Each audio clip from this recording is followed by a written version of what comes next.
How's it going, guys? HJ here, and I'll be showing you how to use stencils on your Air Force Ones. So you can use the same exact method on canvas shoes, but specifically we'll be using leather shoes. So you want to prep the shoes with acetone or a deglazer, and this is to remove the factory finish. So you'll need cotton swabs, acetone, and then to protect your hands, I recommend getting some gloves. Sometimes the cotton balls that you use can leave a little bit of residue, so I always use a masking tape to remove any type of excess cotton, so then you have a nice clean surface to work on when you paint your shoes.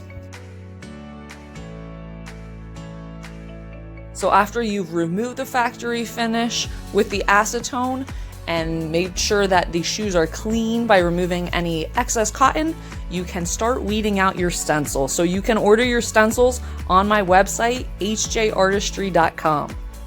And if you didn't order stencils from me, that's okay. So to weed out the stencils, you can use your hand, you can use an X-Acto knife, you can use a weeding tool. So I'm using a weeding tool right here. Also, you can use a very large crafting needle or some type of sewing needle to remove the design out, so then you can place your stencils on the shoes. And then once your stencil is weeded out, you can place it on your shoe. So what you might not notice here is I'm actually using transfer paper. So transfer paper is a clear paper. You will place it on the stencil, and then you'll slowly peel up the stencil, so you'll have the transfer paper on top of the stencil. You'll peel it up, you'll place it on your shoe, and then once it's on your shoe, you'll slowly remove the transfer paper. It's just to help it to be able to properly adhere to the shoe a little bit better. If there's a lot of details in your stencil, you'll definitely want to use transfer paper. And if you didn't get transfer paper from me, that's totally fine. You can always purchase transfer paper on your own. So you don't have to use transfer paper, but it does make it a lot more difficult if you don't. Again, you can purchase it on your own, or you can try to place the stencils one by one without transfer paper. So once the stencils are completed, now you get to tape up the shoe to prevent any overspray.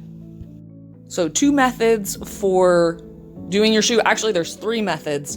You can use an airbrush, which is what I personally like the best. You can hand paint it, or you can sponge paint it.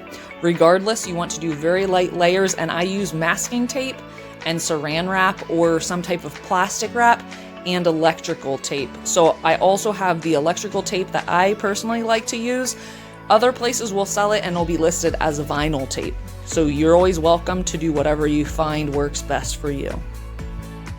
And before you go ahead and you start hand painting or airbrushing, you're gonna want to paint the threading for best durability. So a lot of times if you just go in straight up with paint, it will not adhere properly to the threading. So I always use paint and water, or you can use paint and Too Soft.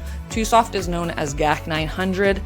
That has formaldehyde in it. So if you do that method, it works great, but make sure that you heat set it and you use your mask. So here I'm airbrushing, or you can hand paint it. Remember to use very, very light coats.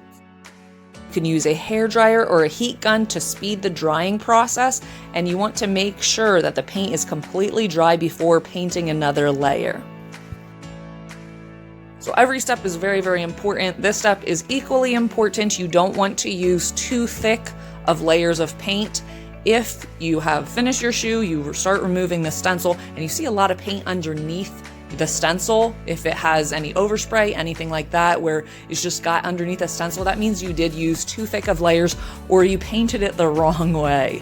So you don't want to hand paint it and then, just be dragging it all over. You want to carefully paint around the stencil. And I actually like to use a sponge if I hand paint around the stencil, just so then there's no paint underneath the stencil as you remove it. So here you can see I am removing the stencil, and it looks pretty decent. So of course it will not be 100% perfect, but we want to try to get it as perfect as possible, so then you can save your time.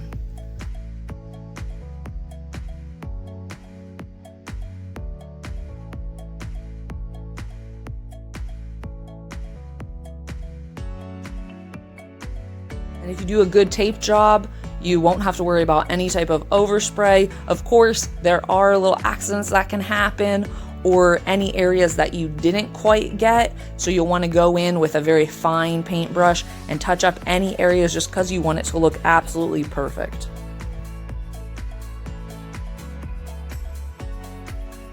And then if you're unsure of what paints to use, I personally like Angelus and Jacquard paints. For this pair and most pairs that I do paint, I like Angelus the best. They have a wide variety. So this specific pair, I used Angelus Red.